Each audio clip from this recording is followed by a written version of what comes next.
After we announced my pregnancy, my sister-in-law's plan to humiliate me at my husband's party completely backfired, ending with her in jail and facing a divorce. I'm 29 and have been married to Harry for 7 years. Our life together is wonderful in every way, except for his relationship with his sister Kayla, who constantly brings negativity into our lives. At first, I really liked Kayla, but over time, my opinion of her changed quickly. She turned out to be toxic, manipulative, and incredibly draining. Knowing how she is, I've spent years trying to stay on her good side. When Harry was 17, he dated Kayla's best friend, but they broke up because he felt pressured into the relationship. Years later, when he was 23 and single again, Kayla tried setting him up with another friend, but he wasn't interested. She went crying to their parents, insisting he should marry someone she felt comfortable with, but they didn't take her seriously during their heated argument. While Harry and I were getting to know each other and falling in love, his parents were supportive, but Kayla remained distant and cold toward me.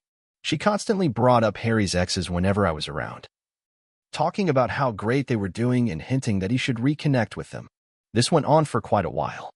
Even Harry found it odd and asked her to stop mentioning his past relationships. I wasn't the only one noticing her behavior. Kayla would then get defensive and start mocking me, saying I was insecure and that Harry deserved someone better. Whenever his parents invited us for dinner, she'd make sure to bring along one of his exes, claiming it was just a coincidence that she had bumped into them earlier. Though she doesn't follow me on Instagram, she obsessively watches my stories. I've noticed she's almost always the first viewer. If a man leaves a comment on one of my photos, she immediately runs to Harry to complain that I'm posting inappropriate pictures. We honestly laugh at how ridiculous her accusations are. She tried to convince Harry to break up with me when we decided to move in together, telling him I was deeply flawed as a woman and that she could find someone much better for him. I had always been kind to her, so her words cut me deeply. Unfortunately, her behavior only worsened once Harry and I got engaged. As we shared the news, everyone congratulated us, but I noticed Kayla remained unusually silent. Then, without warning, she stood up and walked out of the gathering. Later, she called Harry in tears, yelling that she felt betrayed for not being told in private first, claiming that as his closest confidant, she deserved to hear the news before anyone else. She later sent me a message that came off as almost threatening, telling me how I should treat her brother and reminding me that she had always been the only woman in his life. The message gave me chills. I left it on read without replying, knowing that would only make her angrier. From that point on, Kayla began to ignore me more and more each time we met. Yet, for some reason, she stayed involved in the wedding plans, showing up to dress shopping and my bridal shower. Despite my future mother-in-law and fiancé confronting her several times, her negativity only escalated. She openly criticized every decision I made, never hiding her dissatisfaction. Her behavior reached a breaking point when she overheard me discussing the centerpieces with my future mother-in-law. She immediately began mocking my choice, saying it was tasteless and that this was why she had hoped her brother would marry someone else. That was it for me. I finally snapped and told her she was no longer welcome at the wedding. I shouted that I had reached my limit with her constant judgment and insults. Kayla stood there, stunned and gasping, clearly not expecting me to push back. Even my mother-in-law, who had always tried to keep peace, sided with me. Kayla later called Harry, sobbing that I had humiliated her and demanding that he control me since I was going to be his wife. But Harry firmly stood by me, saying that unless she apologized, she wouldn't be welcome at the wedding. She reluctantly sent me what appeared to be a heartfelt apology. I read it and, once again, didn't reply. I was already exhausted from the wedding planning and wanted nothing more to do with her drama. In the end, I allowed her to attend, just to avoid giving her another reason to create more conflict. Everyone else followed the theme beautifully, dressed in pink tones and pastels. But Kayla showed up as if she were going to a funeral, wearing a floor-length black gown with a veil. To say we were stunned would be an understatement. She went around speaking to guests, expressing her sorrow over losing her brother to another woman. At the reception, my husband finally confronted her about how inappropriate her outfit was. She insisted she had the right to wear whatever she wanted and tried to paint me as controlling. When her constant scene-making continued, my mother-in-law and father-in-law eventually told her to leave. It was deeply humiliating for me. Since that day, I've stayed away from her. When I gave birth to my son Nate, I made it clear that Kayla was not allowed near him. She tried to protest, but my husband's parents fully supported me. They understood exactly why I didn't want her anywhere close to my baby.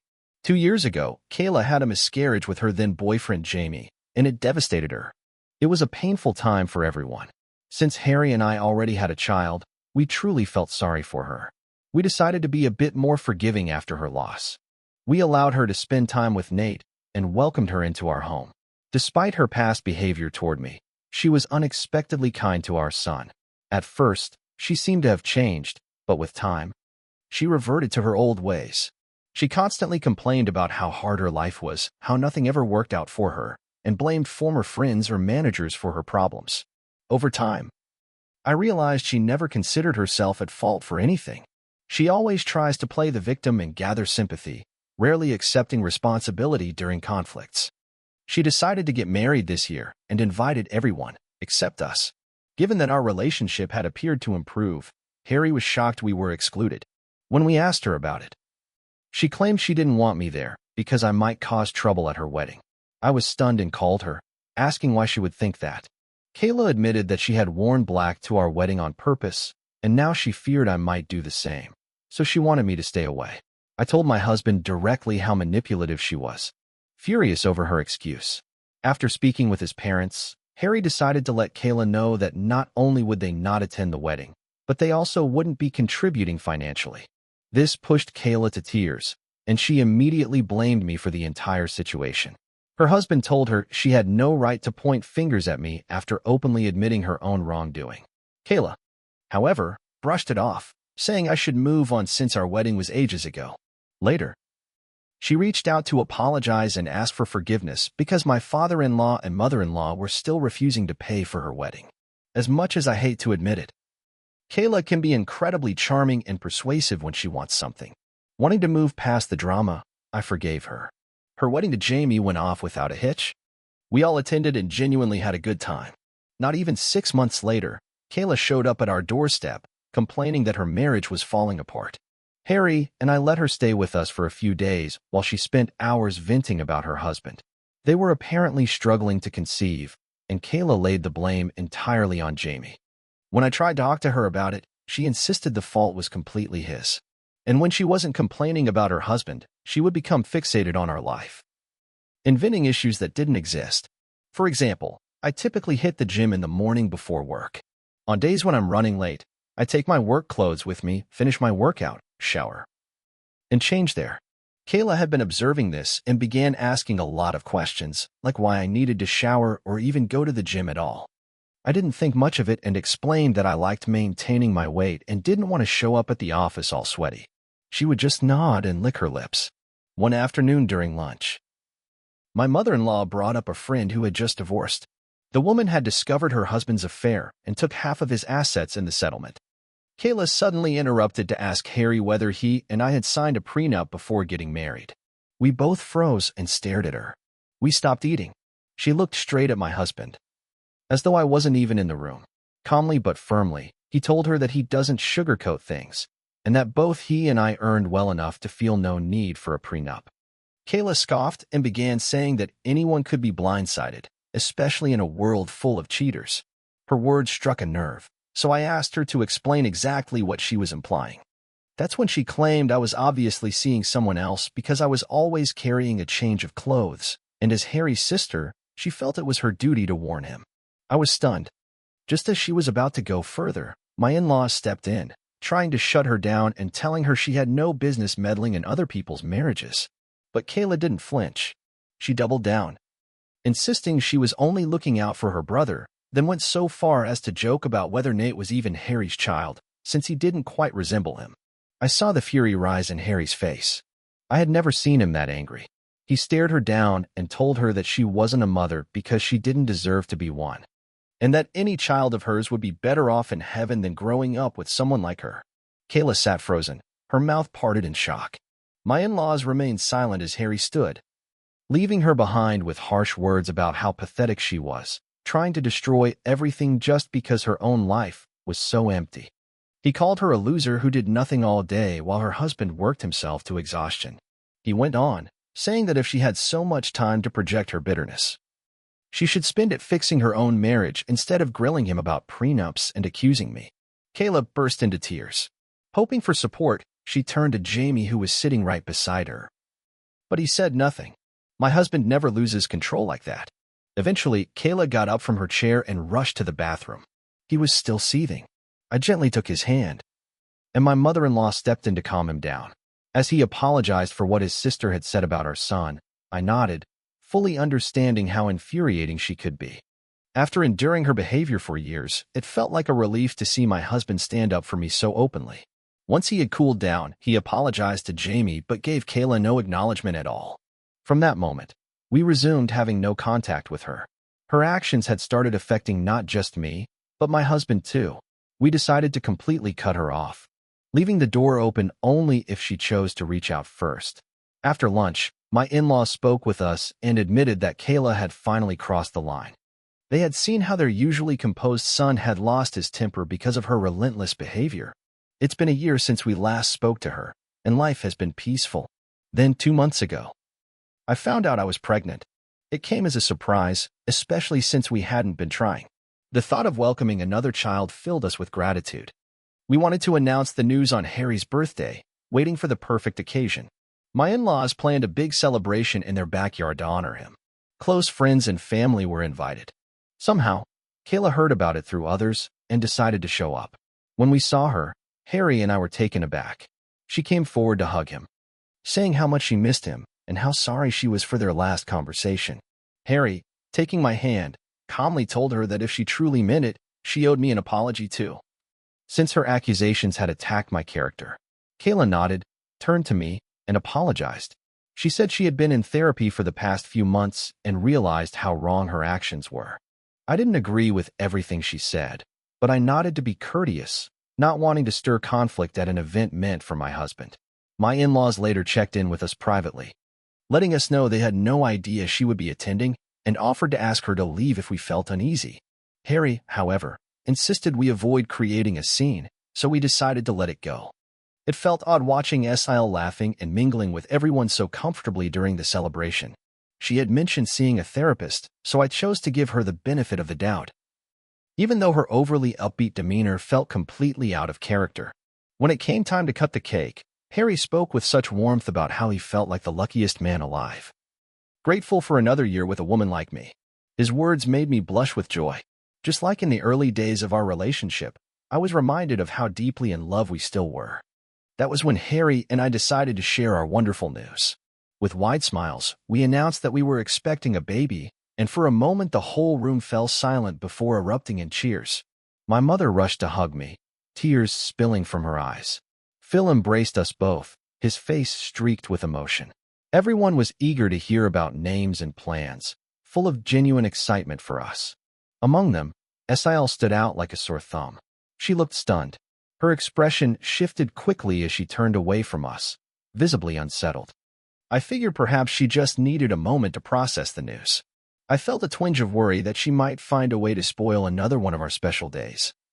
But I became distracted by guests coming to congratulate us. As I rose to help my in-laws bring out lunch, Rick and my parents urged me to stay seated, saying I shouldn't be exerting myself at this point.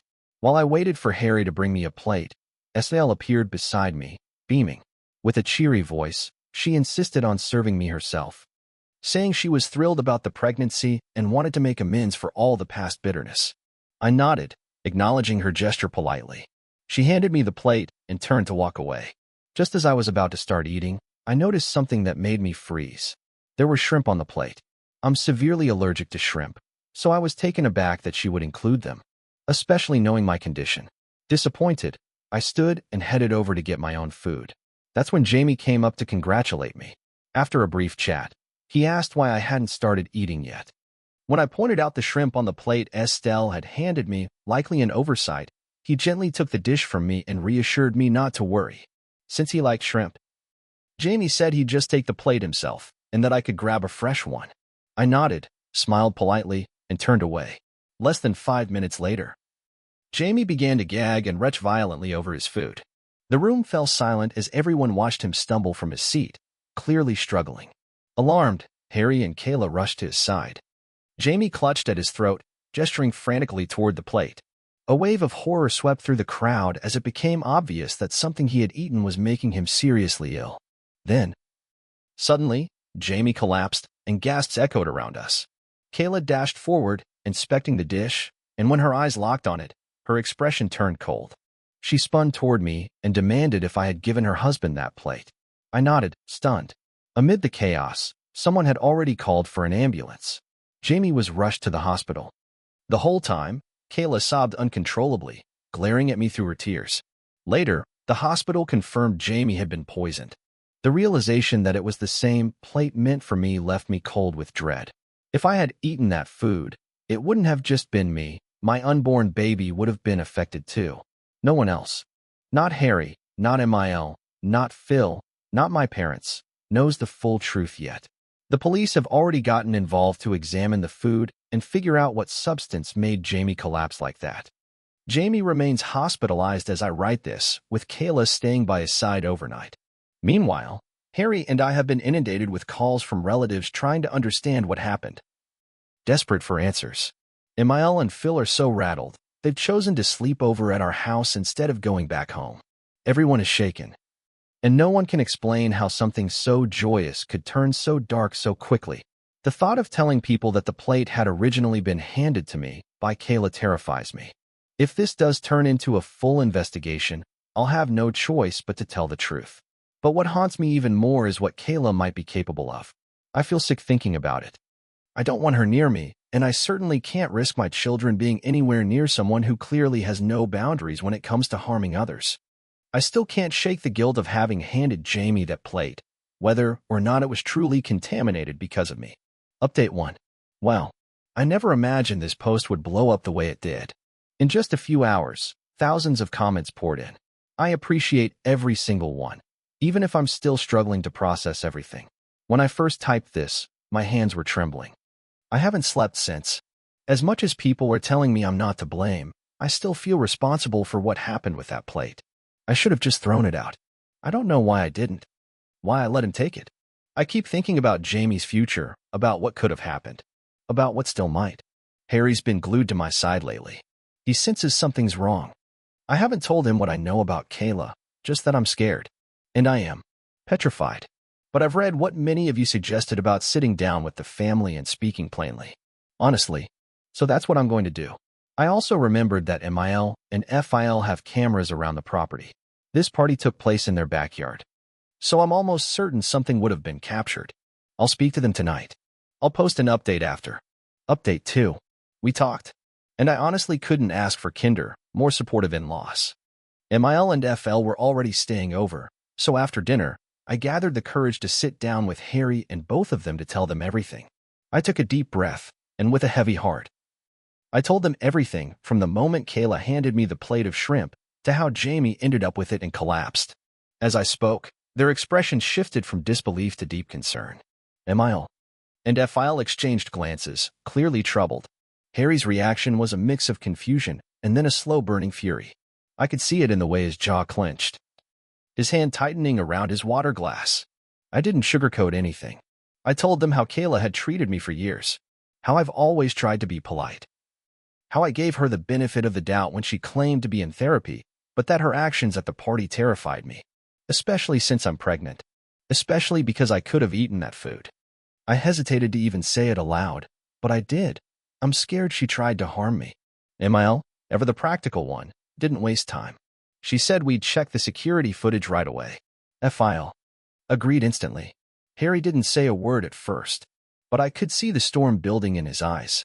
His silence wasn't indifference, it was barely restrained rage. Reviewing the footage from their security app left no room for doubt. The video clearly captured Syl handing me the tainted plate and the chain of events that led to Jamie's collapse. The evidence was undeniable, heavy with implications that silenced any uncertainty. As the truth settled over us, the atmosphere turned thick with emotion. Harry, now fully aware of his sister's malicious intent, fought hard to contain his fury.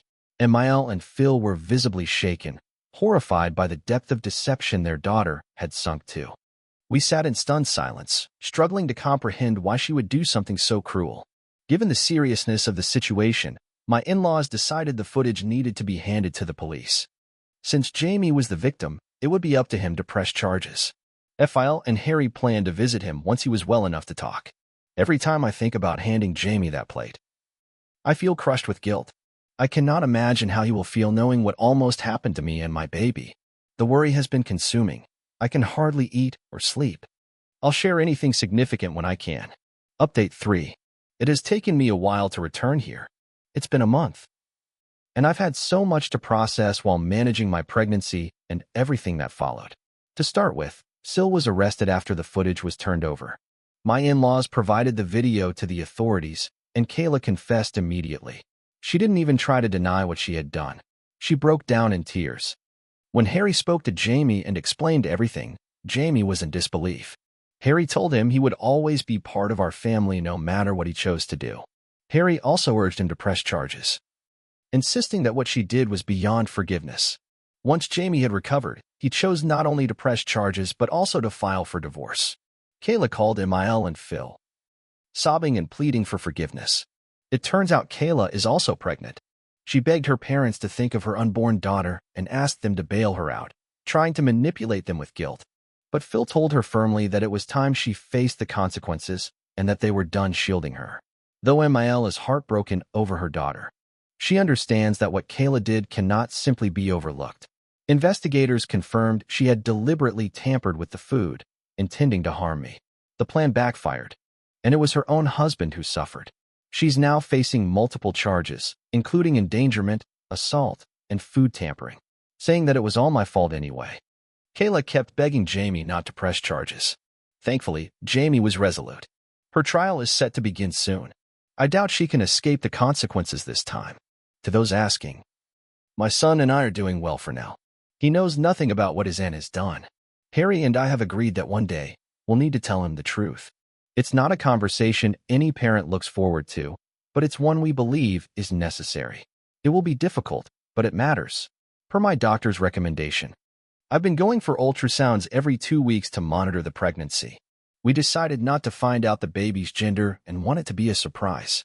After learning about what Kayla did, my parents have become especially protective of me. They're encouraging me to seek therapy, concerned that all this could affect my mental health during pregnancy. And I understand their concern. I've been behaving normally, but deep down, I've developed an irrational fear of being poisoned. I won't eat anything I didn't prepare myself. Harry knows this and has been gently supporting me through it. I'm hopeful he'll help me overcome this. Update 4. It has been 8 months since I last checked in. Kayla is currently in prison. She was found guilty on all charges. I never attended her court hearings, but my in-laws would occasionally share what happened. They told me she confessed in court, admitting to years of jealousy. She had always hoped one of her close friends would end up with Harry. When he started dating me, she couldn't accept it. She never wanted an outsider to marry her brother. When we announced our pregnancy at Harry's birthday party, she felt overshadowed. She was planning to share her own pregnancy news that day, especially after suffering a previous miscarriage. In her mind, we had stolen her moment. Enraged and overwhelmed by her own hormones, she laced my food with a small amount of rat poison. She claimed she only wanted me hospitalized, never intending to harm me or the baby. She argued for a lighter sentence, saying she didn't expect me to give my plate to Jamie and that I had effectively poisoned him. The judge heard her out. She was sentenced and is now serving her time, far removed from our lives.